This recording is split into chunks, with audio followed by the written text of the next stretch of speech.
Welcome to this Franklin Public Schools PowerTeacher Gradebook screencast. In this screencast, we're going to show teachers how to create reports in the gradebook. So here I am loaded into my gradebook. Creating reports is very easy to do. If you look at your navigation area here at the top of the screen, you're going to go over to the reports area. When you go to the reports area, you will see 8 different default reports that are already built into the program. If you click or double click on one of the reports, you get the choices for how you want that report to run. So this is one of the more popular ones teachers have been asking about with the attendance grid.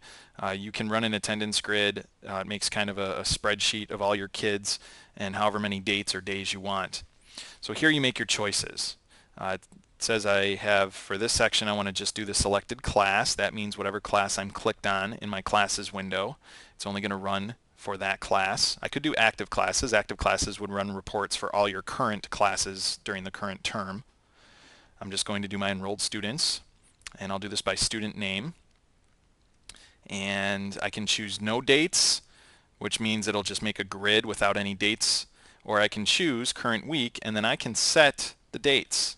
You can click on the start date, you can manually type it in, or click the calendar and choose how you want the dates to appear at the top of the report. I'm going to choose no dates for now, just to make a simple grid.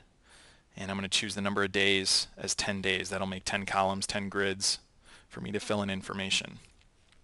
When you click Run Report on the bottom right hand of the screen, bottom right hand corner of the screen, you get the choice of opening the report or saving the report. I'm going to open it. It will open as a PDF file, so here are the kids. And then this is just a simple spreadsheet. I can print this out. Maybe I keep track of daily participation points. Maybe I keep track of homework assignments as they're turned in. This could be my hard copy. Maybe I keep it on a clipboard in my classroom. So that is running the attendance grid. Another popular one teachers have been asking about is the student roster. If I click on student roster, I get different choices for the student roster. And in this report, I can choose to run this as a PDF, or I can run it as a CSV file. A CSV file is an Excel spreadsheet file. I'll do this one as an Excel spreadsheet file. Again, I'm going to do this for the selected class, my enrolled students. And now I get the choice here of what I want to appear. And when I check on these boxes, if I want the student name, it adds it in the preview down here, and it shows what order they're going to be in. Maybe I want student name to be first. I can click and drag and move this over, and then I'll have student number, maybe then I'll have their birthday and then their home phone, so on and so forth. There's grade level, gender. You can also make a blank area. Maybe I want to write in their locker number, so I have that as their homeroom teacher. It'll just it'll create a blank column, and I can handwrite that in on the printout.